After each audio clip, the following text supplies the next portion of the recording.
നമ്മളിന്ന് സംസാരിക്കാൻ പോകുന്നത് അരവിന്ദ് മോട്ടോഴ്സ് എന്ന് പറഞ്ഞിട്ടുള്ള ഒരു കാറിൻ്റെ കമ്പനീനെ പറ്റിയാണ്. ഈ ഒരു കമ്പനി എവിടെയാണ് സ്ഥിതി ചെയ്യണമെന്ന് ചോദിക്കുക വെച്ച് കഴിഞ്ഞാൽ നമ്മുടെ കൊച്ചു കേരളത്തിലാണ്. എന്ത് നമ്മുടെ കൊച്ചു കേരളത്തിൽ ഇങ്ങനെ ഒരു കമ്പനിയോ നമ്മൾ പലരും കേട്ടുപരിചയം പോലും ഇല്ല. അതെ, എനിക്കടക്കം ഈ കമ്പനി അല്ലെങ്കിൽ ഈ ഒരു കാറിൻ്റെ കമ്പനിയുള്ള കാര്യം ഇപ്പോഴാണ് ഞാൻ തന്നെ അറിഞ്ഞത്.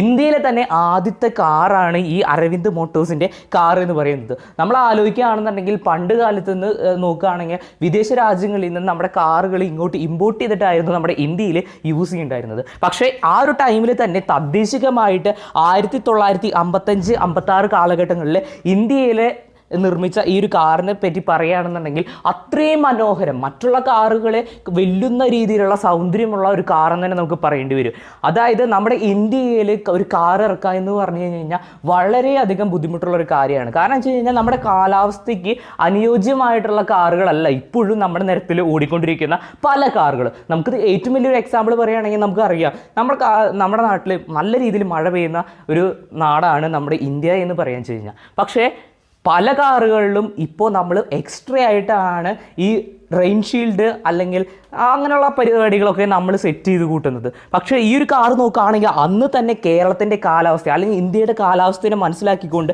നിർമ്മിച്ചിട്ടുള്ള പല രീതിയിലുള്ള വർക്കുകൾ നമുക്ക് കാണാൻ സാധിക്കും. ഇപ്പോൾ നോക്കുകയാണെങ്കിൽ ഇപ്പോഴത്തെ പുതിയ കാറുകളിലാണ് LED സ്ട്രിപ്പ് ലൈൻസ് ഉപയോഗിച്ചിട്ട് അത്രയ്ക്ക് മൈന്യൂട്ടായിട്ട് ഇൻഡിക്കേറ്റർ സിസ്റ്റം കാര്യങ്ങളൊക്കെ വന്നു തുടങ്ങിയിട്ടുള്ളത്. പക്ഷേ ഈ ഒരു കാറിൽ ഇത്രയും വലിയൊരു ഇൻഡിക്കേറ്റർ സിസ്റ്റം അന്നേ തന്നെ സെറ്റ് ചെയ്തിരുന്നു ഇത് പറയുകയാണെന്നുണ്ടെങ്കിൽ നമുക്ക് പലർക്കും വിശ്വസിക്കാൻ സാധിക്കില്ല. എന്തായാലും ഇതിൻ്റെ വിശേഷങ്ങളും കാര്യങ്ങളൊക്കെയാണ് നമ്മൾ ഇന്ന് ഈ വീഡിയോയിലൂടെ സംസാരിക്കാൻ പോകുന്നത്. ഈ ഒരു വീഡിയോയിലേക്ക് കിടക്കുന്നതിനേക്കാളും മുമ്പ് നിങ്ങൾ ഞങ്ങളുടെ ചാനലിൽ ആദ്യമായിട്ടാണ് വരുന്നതെങ്കിൽ ഞങ്ങളുടെ ചാനൽ സബ്സ്ക്രൈബ് ചെയ്യുക. അപ്പോൾ ഈ ഒരു കാറ് 3 മോഡൽസാണ് ഇറക്കിയിരിക്കുന്നത്. 1955-56 കാലഘട്ടത്തിലാണ് ഈ ഒരു കാറുകൾ ഇറക്കി തുടങ്ങിയത്. 3 മോഡൽസ് മാത്രമാണ് ഇറക്കിയിട്ടുള്ളൂ എന്ന് പറയണതിൽ എനിക്ക് വളരെ വിഷമമുണ്ട്. കാരണം വെച്ച് കഴിഞ്ഞാൽ നമ്മുടെ ഗവൺമെൻറ്റിൻ്റെ പേരിൽ പറ്റിയിട്ടുള്ള ഏറ്റവും വലിയൊരു അബദ്ധമാണെന്ന് പറയേണ്ടി വരും. കാരണം വെച്ചാൽ ഇത്രയ്ക്കും നല്ല മനോഹരമായ ഒരു കാറിൻ്റെ കമ്പനിയെ അന്ന് ബൂസ്റ്റപ്പ് ചെയ്തിട്ടില്ല എന്നുള്ളത് നമ്മുടെ ഗവൺമെൻറ്റിൻ്റെ പരാജയമായിട്ട് നമുക്ക് പറയാം.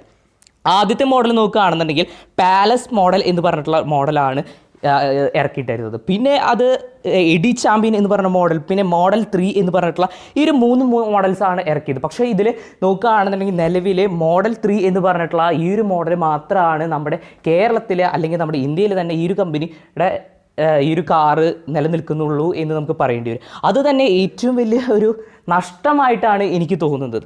ഇത് ഫസ്റ്റത്തെ പാലസ് മോഡൽ എന്ന് പറഞ്ഞിട്ടുള്ള ഈ ഒരു മോഡൽ ഇറക്കുന്നത് തിരുവിതാംകൂർ രാജവംശത്തിൻ്റെ രാജാവിന് വേണ്ടിയിട്ടാണ്. അദ്ദേഹം പുറമേ നിന്നുള്ള കാറുകൾ യൂസ് ചെയ്യാൻ വേണ്ടി നോക്കിയപ്പോൾ അതൊന്നും അദ്ദേഹത്തിന് അങ്ങനെ ഇഷ്ടപ്പെട്ടില്ല. കാരണം വെച്ച് കഴിഞ്ഞാൽ അതിനൊരു കംഫർട്ട് തോന്നിയില്ല.